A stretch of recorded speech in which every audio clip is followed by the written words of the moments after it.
আজ আমরা এমন একটা গল্প শোনাব যা বলিউডের অন্ধকার দিকের একটা রহস্য উন্মোচন করবে।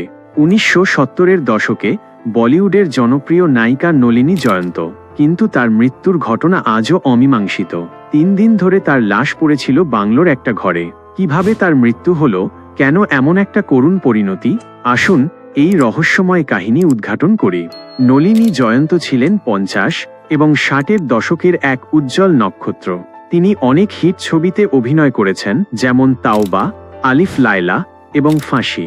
তার অভিনয় দক্ষতা এবং মিষ্টি চেহারা তাকে দর্শকদের হৃদয়ে জায়গা করে দিয়েছিল। কিন্তু সাফল্যের শীর্ষে থাকা অবস্থায় ধীরে ধীরে নলিনী জয়ন্ত পর্দা থেকে হারিয়ে যেতে থাকেন।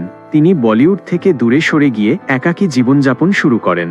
1987 সালে মুম্বাইয়ের একটি বিলাসবহুল বাংলোতে তিনি একা বসবাস করছিলেন। প্রতিবেশীরা তার বাংলো থেকে দুর্গন্ধ পেতে শুরু করেন। পুলিশ খবর পেয়ে দরজা ভেঙে ঢুকে দেখে তার লাশ পচে গেছে। 3 দিন ধরে কেউ তার খোঁজ নেয়নি। ময়নাতদন্তে জানা যায় তার মৃত্যু স্বাভাবিক ছিল, তবে তিনি হৃদরোগে আক্রান্ত হয়েছিলেন বলে অনুমান করা হয়। কিন্তু কেন তিনি একা ছিলেন, কেন কেউ তার খবর নেয়নি? নলিনীর জীবনের এই পরিণতি বলিউডের নিষ্ঠুর বাস্তবতা তুলে ধরে। যাদের একসময় সবাই চেনে, সময়ের সাথে সাথে তারা বিস্মৃতির অতলে হারিয়ে যান। নলিনীর মতো অনেক অভিনেতা অভিনেত্রীর শেষ জীবন এমনই করুন। নলিনী জয়ন্তের মৃত্যুর ঘটনা শুধুমাত্র একটি রহস্য নয়, এটি সমাজের প্রতি একটি আয়না।